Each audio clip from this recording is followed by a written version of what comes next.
मुत्तहदा अरब अमारात के सफ़ीर इज़्ज़त माब शेख हमद इब्राहिम अलजाबी ने फैसलाबाद में कायम जदीद अबवा अस्पताल का दौरा किया और अबवा मेडिकल कॉलेज के असातिज़ा से खिताब करते हुए तमाम अमले को खराज तहसीन पेश किया और इनकी खिदमात को सराहा। अबवा अस्पताल के पैट्रन इन चीफ जनाब खुर्रम इफ्तिखार साहब ने मौजूद मेहमान को खुशामदीद कहते हुए अबवा अस्पताल के अगराज व मकासद पर रोशनी डाली और बताया कि यह अस्पताल को न सिर्फ इलाके के लोगों की बेहतरी के लिए बनाया गया है बल्कि आला मेयार और मुहैया की गई जदीद सहूलियात की बिना पर पूरी दुनिया से मरीज अपने जुमला अमराज के इलाज के लिए आ रहे हैं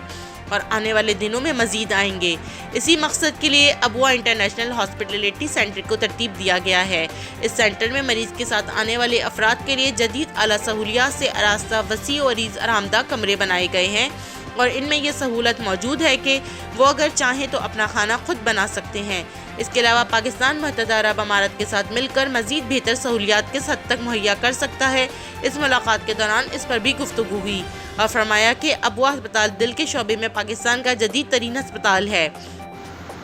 इसके बाद अबवा नॉलेज कॉलेज के डीन डॉक्टर परवेज़ अख्तर चौधरी ने बताया कि वो अमरीकी शहरी हैं और वहीं से तरबियत याफ्ता दिल के सर्जन हैं। इलावाजी उन्होंने सर्जरी के मुख्तलिफ शोबों में असनाद और तरबियत हासिल की हुई है, जैसा कि ट्रामा सर्जरी और वो दिल के बाईपास ऑपरेशन छोटे कट के साथ करते हैं और पूरा सीना नहीं खोलते। मरीज तीसरे दिन अस्पताल से फारिग होकर अपने काम पर जा सकता है। इसके अलावा अबवा अस्पताल में दिल के उन अमराज का इलाज और ऑपरेशन भी किए जाते हैं जो पाकिस्तान में कहीं नहीं किए जाते।